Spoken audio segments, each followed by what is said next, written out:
আসসালামু আলাইকুম সুপ্রদর্শক, কেমন আছেন? এই মুহূর্তে যারা আপনারা ফেসবুক, ইউটিউব এবং টিকটক চালাতে পারছেন না, আপনাদের জন্য রয়েছে একটি সুখবর। শুধুমাত্র একটি সেটিংস করেই আপনারা ফেসবুক, টিকটক, ইউটিউব এবং সোশ্যাল মিডিয়া যত কিছু আছে আপনারা সব কিছু চালাতে পারবেন। তো সেজন্য আপনাদেরকে চলে যেতে হবে ফার্স্টে প্লে স্টোরে গিয়ে যে এই ভিপিএনটি আপনারা ইনস্টল করে নেবেন। তো আমার মোবাইলে আগে থেকে ইনস্টল করা ছিল, আমি এখান থেকে ওপেন করলাম। ভিপিএনটি ওপেন করার পর এরকম একটি অপশন আসবে, তারপর আপনারা এখান থেকে এটা কানেক্ট করে নেবেন। ভিপিএনটা কানেক্ট করে নেওয়ার পর একটু সময় লাগবে।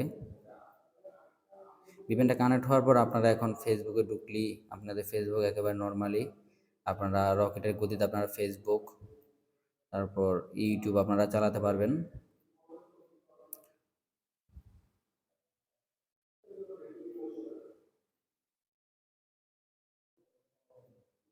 তো আজকের জন্য এই পর্যন্তই।